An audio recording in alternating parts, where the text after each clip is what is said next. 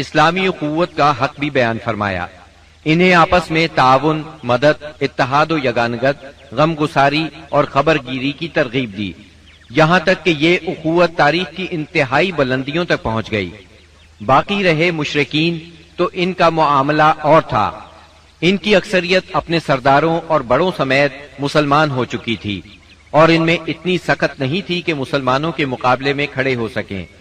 لہٰذا ان سے نبی اکرم صلی اللہ علیہ وسلم نے یہ عہد لیا کہ کوئی مشرک قریش کی جان و مال کو پناہ نہیں دے گا، اور نہ کسی مومن کے آگے اس کی حفاظت کے لیے رکاوٹ بنے گا۔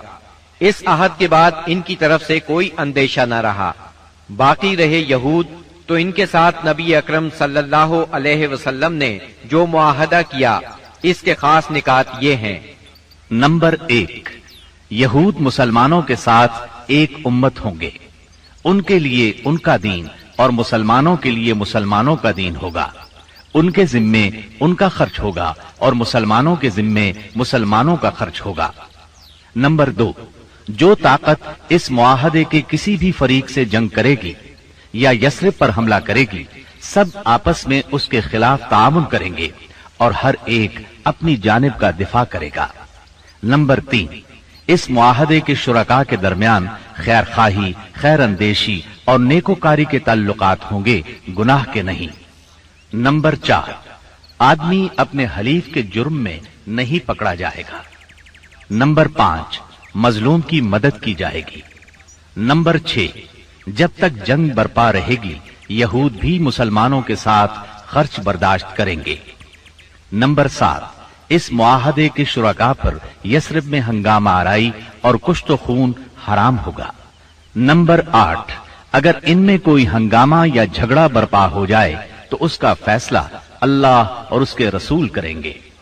نمبر 9، قریش اور ان کے مددگاروں کو پناہ نہیں دی جائے گی۔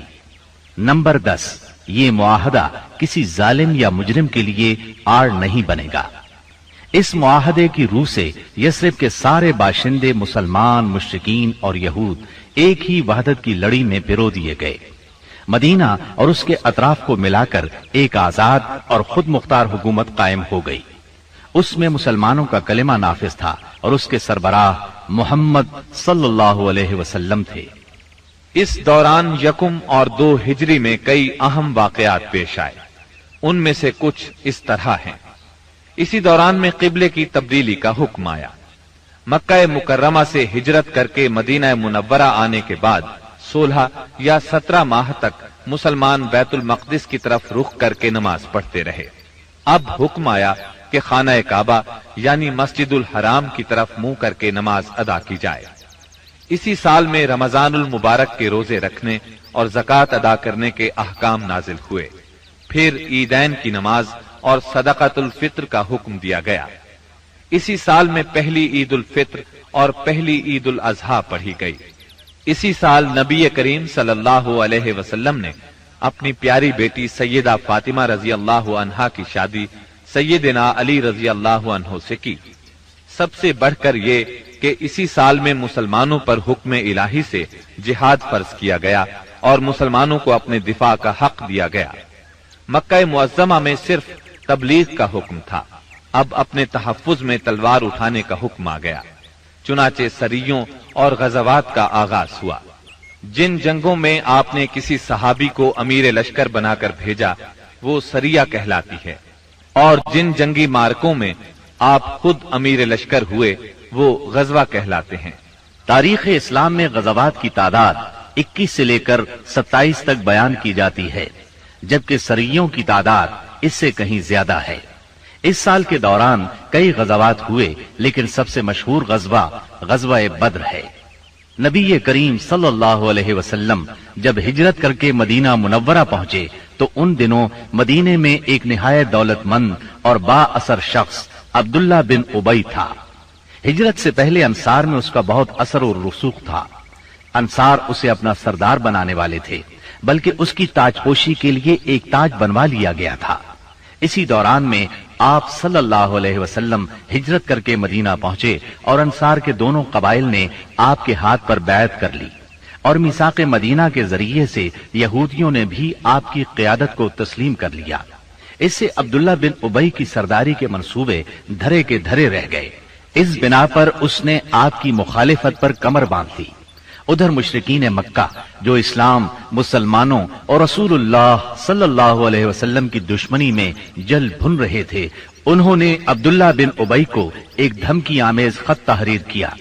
اس خط میں انہوں نے 2 ٹوک الفاظ میں لکھا: آپ لوگوں نے ہمارے صاحب کو پناہ دے رکھی ہے، اس لیے ہم اللہ کی قسم کھا کر کہتے ہیں یا تو آپ لوگ اس سے لڑائی کریں یا اسے نکال دیں، یا پھر ہم اپنی پوری جمعیت کے ساتھ آپ لوگوں پر چڑھائی کر کے آپ کے سارے جنگجوؤں کو قتل کر دیں گے اور آپ کی عورتوں کی حرمت پامال کر دیں گے۔ جب یہ خط عبداللہ بن ابی اور اس کے ساتھیوں کو ملا تو وہ رسول اللہ صلی اللہ علیہ وسلم سے جنگ کے لیے تیار ہو گئے۔ نبی اکرم صلی اللہ علیہ وسلم کو اس کی خبر ہوئی تو آپ ان کے پاس تشریف لے گئے اور فرمایا: قریش کی دھمکی تم لوگوں پر بہت گہرا اثر کر گئی ہے۔ تم خود اپنے آپ کو جتنا نقصان پہنچا دینا چاہتے ہو، قریش تمہیں اس سے زیادہ نقصان نہیں پہنچا سکتے۔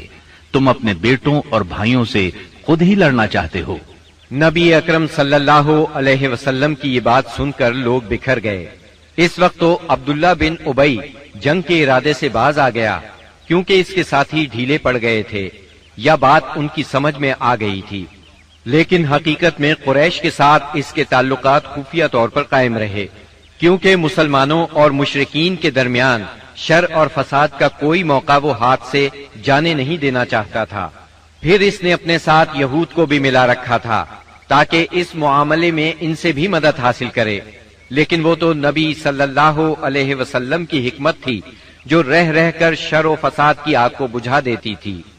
مسلمانوں کی ہجرت اور مدینے میں ان کی کامیابی سے کفار مکہ بہت تل ملا رہے تھے اور مدینے پر چڑھائی کے بہانے ڈھونڈ رہے تھے۔ رسول اللہ صلی اللہ علیہ وسلم کے بڑھتے ہوئے اقتدار اور اسلام کی اشاعت نے مکہ میں ابو جہل اور ابو سفیان کو سخت بے چین کر دیا تھا۔